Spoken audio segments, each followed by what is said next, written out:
Hey gamers, if you have a knack for spelling with very little letter choice in your hand, then you want to check out Alphabet War. Let's take a look at how this game plays.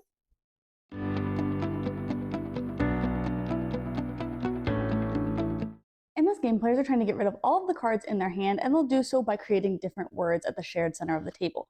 One letter card will start at the beginning of the game, and all players will start with 8 cards in their hand.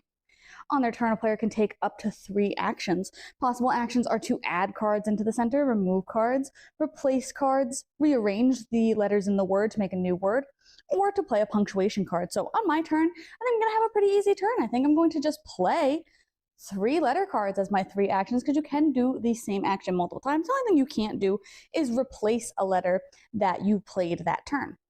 At the end of my turn, if any of my cards that I played were attack cards, so this P was, the next player would have to draw 1 card. They could also play their punctuation mark cards as defense cards. So they could play this skip and it would skip their turn and the next player would have to draw 1 card. Or they can play a reverse and then that attack would reverse back onto me and I would have to draw those cards. Players can keep playing those defensively until someone decides to draw or someone just runs out of cards. So maybe the next player will go and they're going to replace this P with an M, and then actually they're going to just remove this I, and then they're going to rearrange the letters. So they went ahead and have a new word now. Words are a minimum of 3 letters, and they cap at 4, 5, or 6, depending on the difficulty that the players choose. And again, the next player would have to suffer that attack or play their defense cards.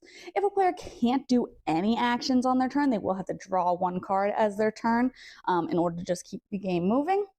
And again, you'll just go around the table continuously playing those cards, changing up the word in the center, trying to get rid of all of your cards, and the first player to do so will win. If the last player plays their last card and there was an attack, their attack will have to resolve completely in case it reverses back onto them or anything like that before they actually win the game by having no cards left in their hand. So if they are forced to draw, then they won't win. First player who completely gets rid of their hand will be the winner. So I actually didn't know anything about Alphabet lore or like this series before I saw this game. So it was really surprising to me to see just how popular it was because I had just never come across it. I'll talk about that in just a second, but going into it completely blind, I did think that the game worked pretty well.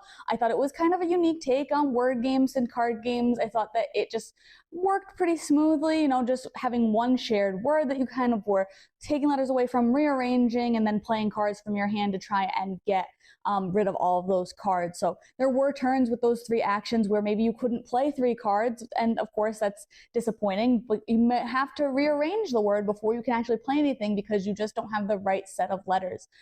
So I did think that overall all the actions that you could take worked pretty well, and I did really like that playing a punctuation mark ended your turn because I thought that just left it up a little bit to just make it that more strategic last move of if you need all of your moves, you can't skip the next player, you can't reverse the turn order. So I thought that was cool, and I liked that those were dual function, that you could use them defensively because I'm not a big fan of take that, but like I said, I did like that you could use those instead of actions, use them to say, well, I'm not going to take this attack, I'm going to try and skip to the next player so that I don't have to draw 3 cards.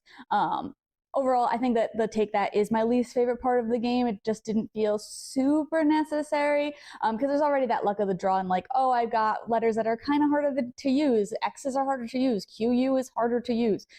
So I just think that the take that is just my least favorite part of the game. But overall, I do think that the game, like I said, it works pretty well. It's a pretty unique take on your standard card word game.